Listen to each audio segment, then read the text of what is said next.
Hey, so I'm back for a quick short video because I did it in French and then I thought, why not, you know, also doing it in English, but it's going to be shorter because I kind of babbled on in the French version, but this time I will try to be more concise and go straight to the point.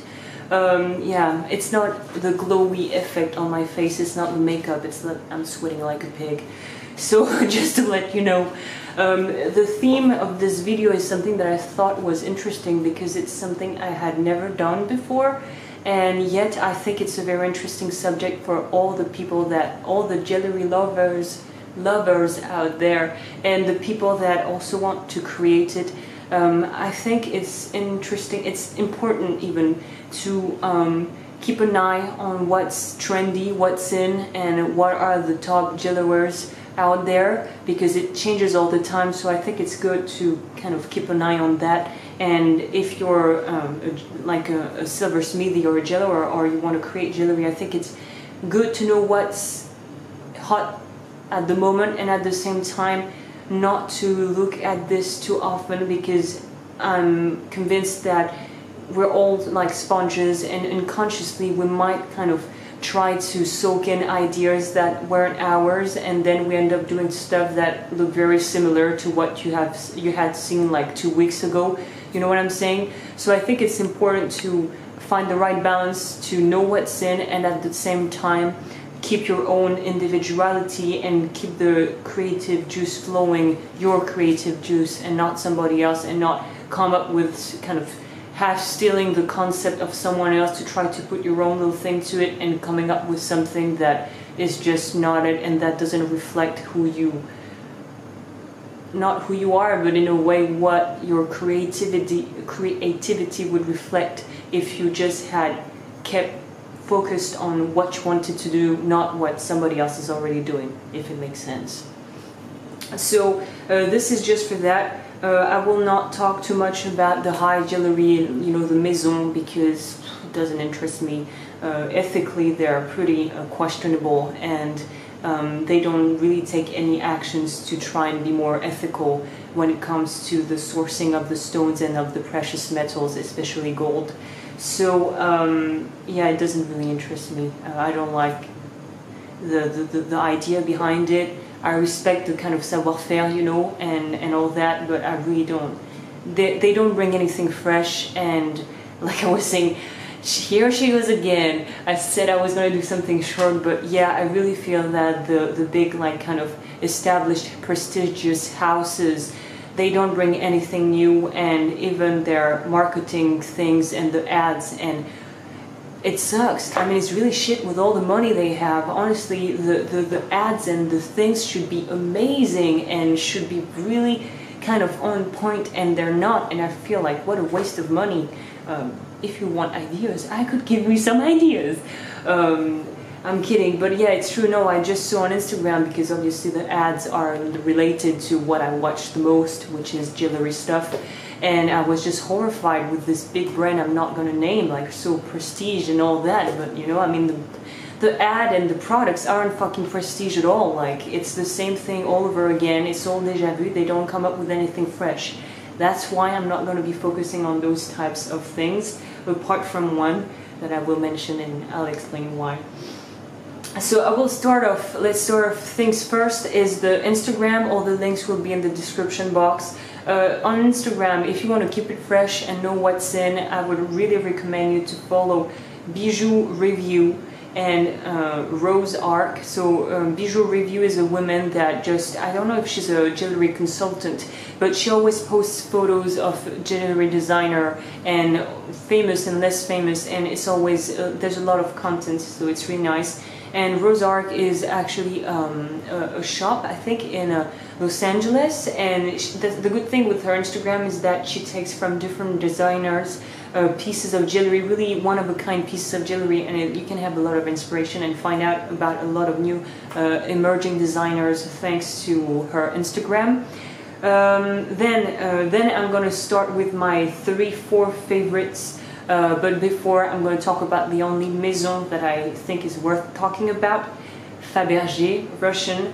To give you a little background, actually, just a little side note, I saw a documentary on TV, I was like 14, 15, about the eggs, the Fabergé eggs, and I just fell in love with them, and I was just amazed about what was possible, like humanly possibly, like that what humans were capable of doing, you know, with just a piece of metal, and how they could turn out into those beautiful things. And that's when I kind of started to think that I wanted to do something creative, and that working metal could be a good idea. So it was the premises, beginning, and Fabergé, the top. And also I've heard on the news a couple of years back that a Russian billionaire bought the whole collection, and I was like, here's one lucky guy. He bought all the eggs, so yeah, pretty lucky. Then I'm gonna list my top 3 designers, and I have to start with Wallace Cut. He's Chinese, but I think he was born in Hong Kong, and I love everything about him. I find his entire career to be really inspiring and really humbling too, because he had to start working age 13 to provide for his family, and then he moved on into learning, being an apprentice in sculpture, and finally drifted to go for jewelry, and hopefully he did, because not only does he do one-of-a-kind, mind-blowing pieces, unique, very unique things, but he also invented what is now called the Wallace Cut, which is a lapidary technique of carving stones with water, and what he does is absolutely one of a kind. It's amazing. If I had money, I would buy Wallace Shine. But if I had a lot of money, you see. And yeah, favorite. The second one is, he's Turkish, he's actually Armenian. I'm gonna butcher names, by the way. Ismay Bijouterie. Amazing, once again. He also did reuse ancient techniques, jewelry techniques, and used his own little kind of touch to it to come with really specific things that are kept secret, obviously, and his work is mind-blowing, so if you want to check that out, amazing. He won a lot of prizes and stuff. And the third one, I had to put her, not so much for the kind of skills that she had, but because she really opened up the way for plethora of new emerging artisan and jewelry designers that just basically do what she has been doing, well, she has started to do around 50 years ago. Like all the jewelry you see, minimalism jewelry with stones and pebbles and stuff like that. When you see Vivianna Torun Bulow Hübe, Vivianna Torun Bulow Hübe, I think she's from Vienna or she's German, I don't know.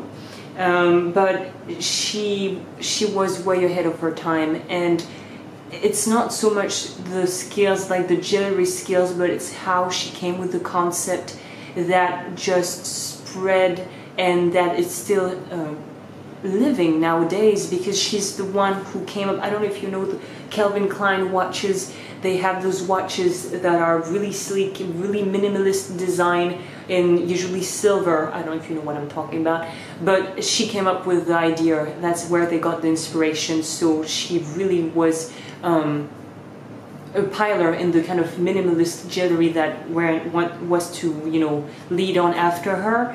And she had a really prestigious people that bought from her, like Pablo Picasso. I mean, not bad, right? So yeah, Vivianna is really, I really respect her for the complete idea that she had behind the conception, the creation of her jewels. Then obviously I cannot close on the kind of high jewelry things without talking about pearls. I love pearls. Mikimoto, Japanese, obviously, who doesn't know about that? They do absolutely wonderful stuff. And Robert One, also pearls. The king of pearls, he has actually a couple, I think, of ferme perlière pearl farms in French Polynesia, where he get the black pearls. So pretty amazing. He also does the most beautiful watches in the world. Then if I had to go more onto I'd say recent jewelers and designers. I don't remember in what order I've put them, but it's random. It's not out of preferences. It's just I randomly pick them. Moritz Glick, American. I love the concept. All his pieces of jewelry are diamonds stuck in a glass container. I'm not giving it really justice by describing it like that, but just check out, you'll see he does amazing things. So after that, parts of 4 amaze balls. I love it. It's really big statement jewelry, really massive things, very raw, and I love it. They have a boutique in France, a shop, but they also have an online shop, and but they're I think American. The designer is American. Yeah, I was, you know, my French pride got kind of a little bruised because as I was making my list out of the things I really loved, I realized that there was only one French designer, and then I went on in the French version of this, babbling on why the French state and doesn't help at all young designers, and that's why French are not at all on top of the jewelry game for sure. I wish it would be different, so I hope that there will be amazing French designers, jewelry designers, because for the fashion it's fine, but for the jewelry, like, there's no one. It's like, ooh. So yeah, French are not in the front row for the jewelry. Then there's Anthony Long. I don't know if he's French actually, but he does amazing things. I think he casts, it's casting, but he uses really well-known, very famous symbols like the moon, the sun, memento mori rings, but he does it really, it's really subtle and it's really beautiful. Check it out. I'm sure you're gonna like it if you like this type of things. Then we have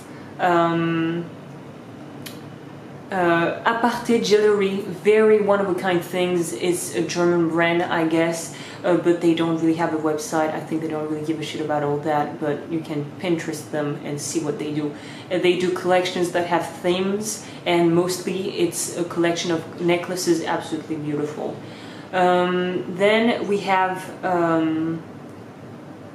I talked about that. French, the only French designer I think doesn't get the recognition she deserves is Linda Ladurner. She doesn't really have a website. I think she's really an artisan. She doesn't really give a shit about promoting herself, but what she does is amazing. Then we have Sophie Monet. She's from California too, and I took her in the list because she does wooden jewelry, and I thought I like it. Then we have Mariela Pilato. I don't know if she's Italian, but she has also an online website, and I love the fact that her stuff is really fresh. She does really futuristic things. I really like it. Check it out. It's really nice. Then the last ones are Instagram. You can check them out on Instagram. And it's more for the people who make jewelry or are, you know, making their own stuff. If you want to see the definition of neat jewels, handmade, go and check out Corey Lenher. She has a Native American kind of touch to it. Her jewels are mostly made with turquoise. And if you want to check out on a technical point of view how to make super neat jewels, because she puts photos of step by step of all the process of making rings, mostly because she makes mostly rings. You'll see what really neat. It's neat. It's neat. It's so neat, and I'm so envious of her skills because she's good. I would say what she does is even better than some of the so-called high jewelry stuff that are like 3 times the price that she charges. If you want good quality artisan jewelry, actually she doesn't take commissions, I think, because she has too much work, but this is the best I've found on YouTube, on Instagram. And the other one that I'm really admirative of her work is Nicola Ringwald. because you would think that she does casting, everything she does is made by hand. If you're not into jewelry making, it might seem like it's not that amazing, but when you know how hard it is to make jewelry and you see how she comes up with those things, mind-blowing. She does things that are inspired by nature. Basically, she will pick up a flower and she will turn it into a silver flower. Amazing, amazing. She's amazing. So yeah, I think I've said it all. Oh, already 15 minutes. Yeah, I talk a lot. I'll stop there. If you like this and you want more, I have a freaking drawer of designers I like, but I wanted to pick just a couple to begin with. So there might be a part 2 coming, not anytime soon, but maybe in the future I will come up with a part 2 because there are things I need to do in priority. I might want to mention that I'm launching the online courses. I don't know yet if I will do them in English because my main focus is to be able to give French to the French community, and there's already a lot of English speaking like videos about jewelry making, but it's in the plan. I don't know if it's in the cards, but it's in the plan to try and make on the long run courses in English for those interested. So yeah, I think I'll stop there and I'll see you around. Bye!